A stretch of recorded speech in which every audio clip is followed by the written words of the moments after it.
Welcome back, everyone. In this session, we will be talking about VPC peering. So, VPC peering is a network connection between two VPCs that enables you to route the traffic between them using the IPv4 or the IPv6 address. Thus, the instance in either of the VPC can communicate with each other as if they were part of the same network. You can create a VPC peering connection between your VPCs in different account, or your different VPC in different regions of AWS. This is also known as inter-region VPC peering connection. Please remember that AWS uses the existing infrastructure of a VPC to create a connection. Thus, it is neither a gateway or a VPN connection and does not rely on a separate piece of physical hardware.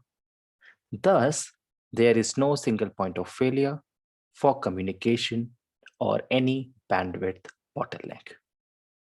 So as you can see, we are going to go create networks. So in our case, we will create a network in Mumbai and a network in North Virginia.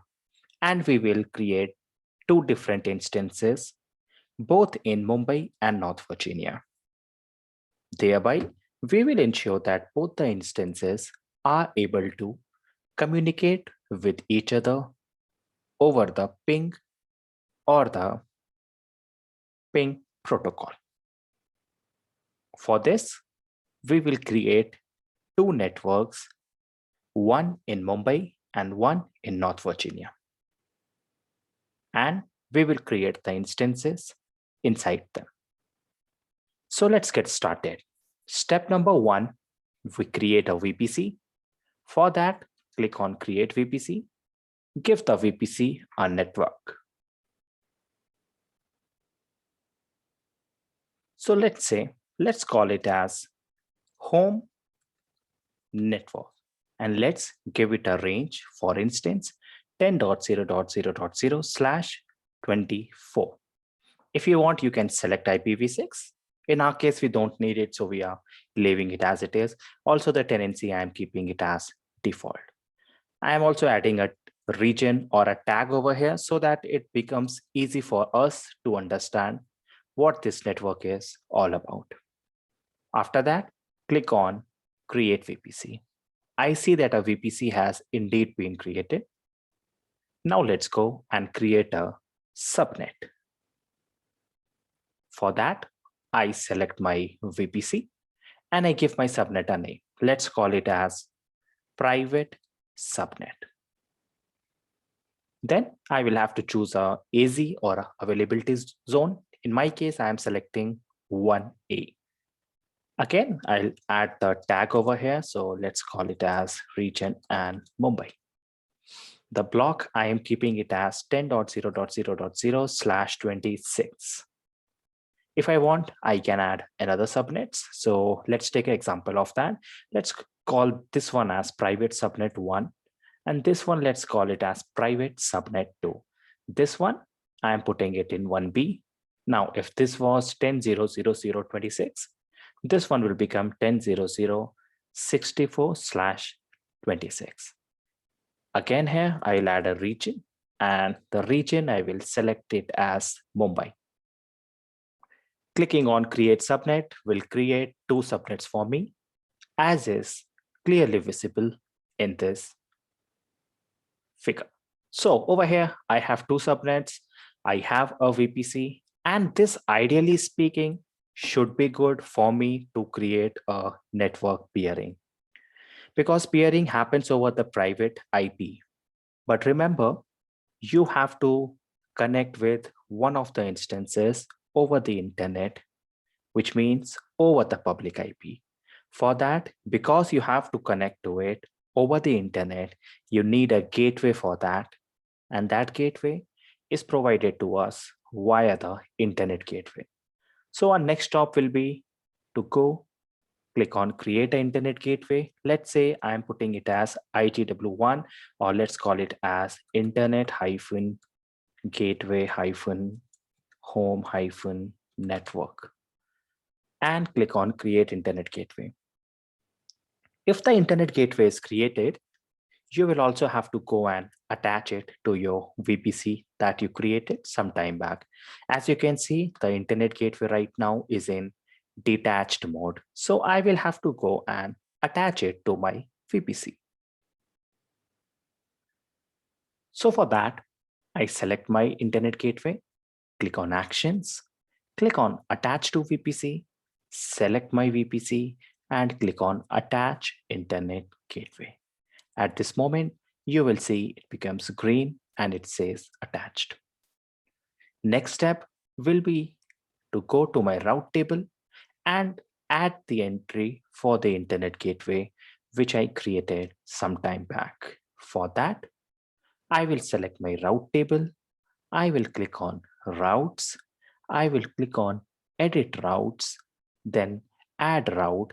And here I'll select my internet gateway and this internet gateway.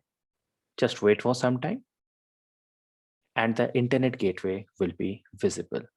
If it doesn't happen, just click on the cross button, click on internet gateway and select the gateway. Alternatively, you can also copy the internet gateway ID. Now this internet gateway has to be accessible from anywhere on the internet. For that, I select the network as 0.0.0.0/0 and I click on Save Changes. This ideally should be good for me to go and create a instance. How to do that? For that, we click on Services and let's go to our EC2 and create an instance and make a connectivity with that instance to get started. So step number 1, click on Launch Instance, then again Launch Instance, and let's select a Ubuntu 20 server and let's select the configuration as T3 as small and next configuration as detail. Here pay attention that the network should be home network and it should be inside either of the one subnets that I have created. Now because this has to be connected to the internet, so my auto assigned public IP goes to enable. Next step, storage 8 GB, 4 GB2 is fine for us. Tags, let's go and add a tag. Let's call it as machine 1 and add something as region. And let's put it as Mumbai. You can add more tags also if in case you want. For example, let's say created by, and let's give my name. Next, because it has to go and communicate with the next instance in North Virginia over the ping protocol. So for that, I will have to go and enable my ICMP port, which will allow the connectivity from anywhere. I will click on review and launch, and then launch, select the key pair, or alternatively, you can create a new key pair if you want, and click on launch instance. Doing this will create the instance for me. Let's wait while the instance is being created.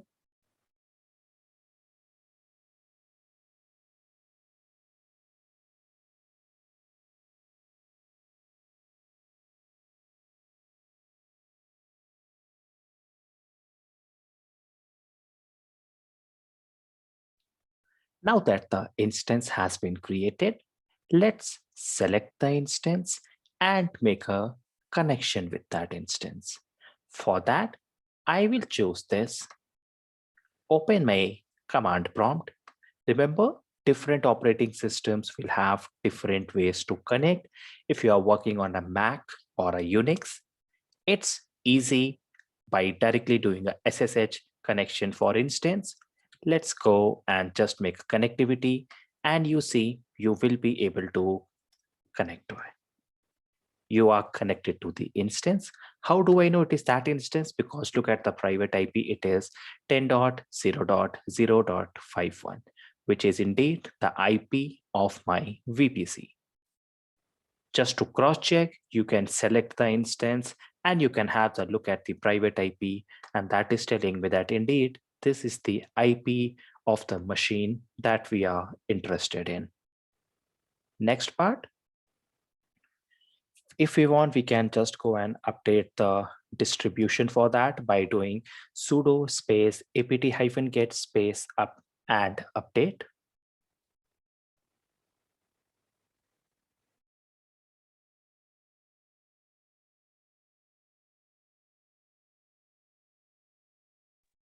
Once it is done, let's leave it over here by typing htop, which will open the process manager for me. So at this point of time, I have an instance in North Virginia with which I am connected to.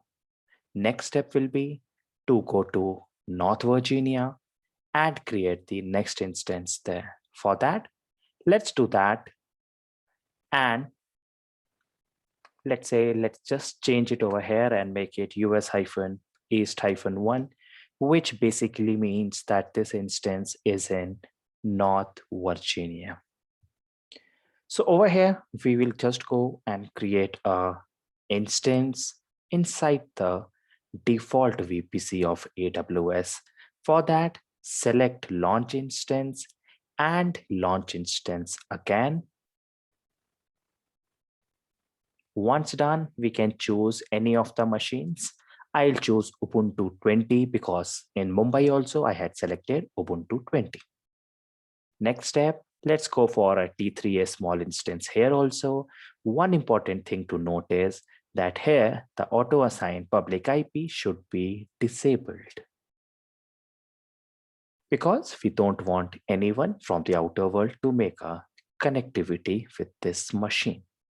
Next step, we will go and enable the ICMP traffic on this instance so that we can indeed send the ping request to this instance. You can choose the key pair or you might want to skip it. It doesn't affect you because this instance ideally is a private instance, which means no one should make a connectivity with this instance. So for that, let's call it as a private instance North Virginia. So in ideal scenarios, if I go and just do a ping on this, it should reply back. In our case, we will see that is not happening at this moment. The reason for that is these two are two different VPCs or two different virtual private clouds. Now the topic for this session itself is VPC peering, which means both the two networks should somehow be interconnected to each other. And that is what we are going to do next. So for that, we select our VPC inside Mumbai. We go to peering connection. We click on create peering connection and name this peering connection. Let's call it, let's say, Mumbai to America. Requester is my VPC that I had created, which is in my account.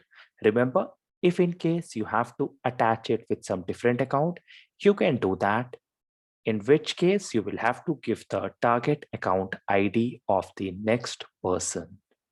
Next step, we will choose another region and select the region as North Virginia. Here, I'll go and take the VPC ID of North Virginia. So for that, I will navigate to VPC in North Virginia.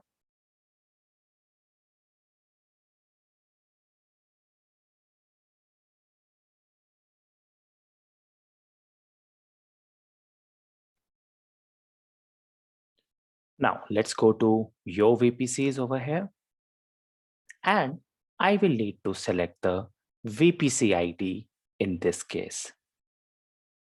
The VPC ID is VPC hyphen this. So we will take this VPC ID and select it inside the VPC acceptor and click on create peering connection. At this point of time, this VPC request has been initiated, and now my target or VPC in North Virginia will have to go and accept this request. For that, I'll go to my North Virginia, I'll go to my peering connection, and I will see the request over here. It says pending acceptance. Now, because this request was sent by me, I will click on action, click on accept request, and yes, accept. If you have paid attention, you might have seen a pop-up which said that you will also have to go and change the route table. So my route table of Mumbai should have the entry for the network of North Virginia. For that, I select my route table, click on routes, click on edit routes, add route. Here I will select peering connection and select my peering connection. At this point of time, I will give the VPC CIDR block of North Virginia. For that,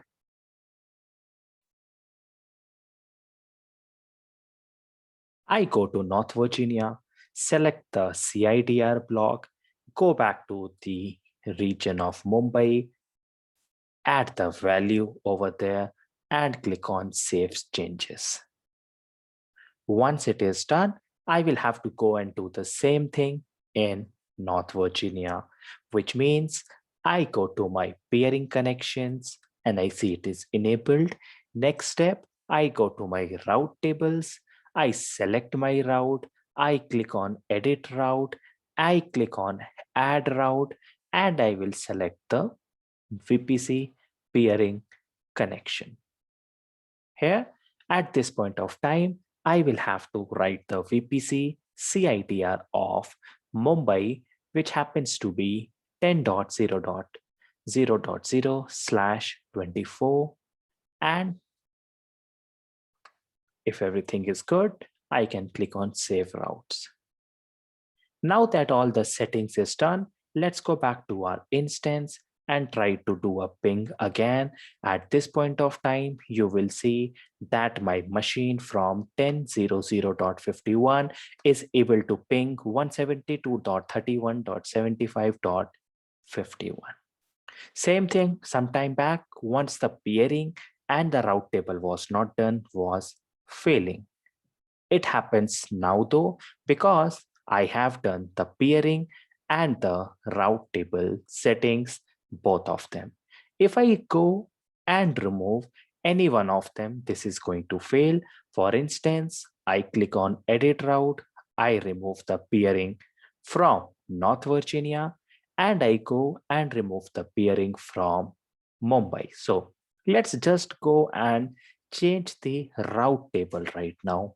So click on edit routes, click on the peering connection and save changes. Now, if you go and send it again, you will see that still the message fails.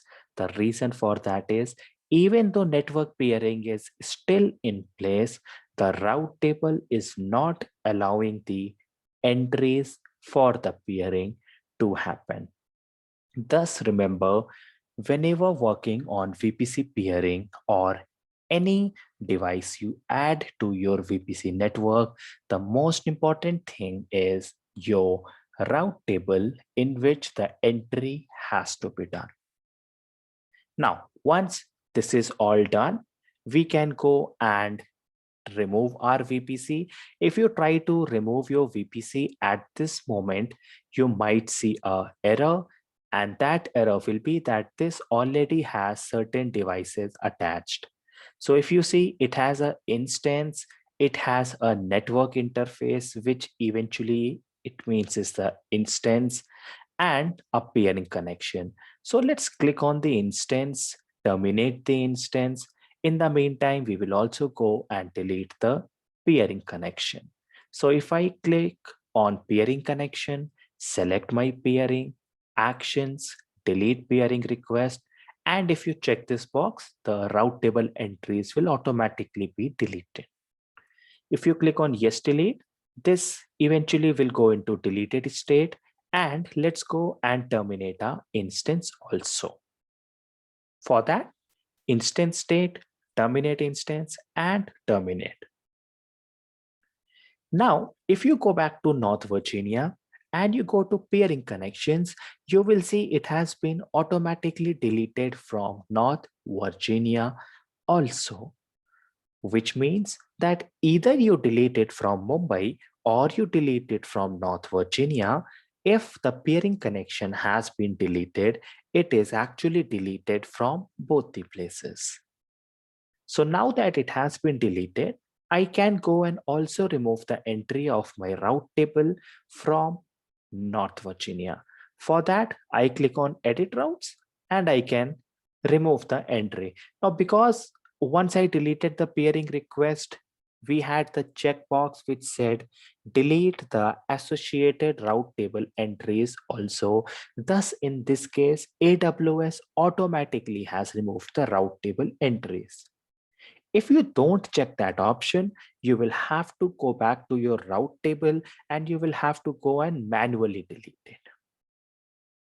Finally, let's go to North Virginia and let's go to the EC2 instance and terminate the instance in North Virginia also. For that, we select the instances, we select the running instance,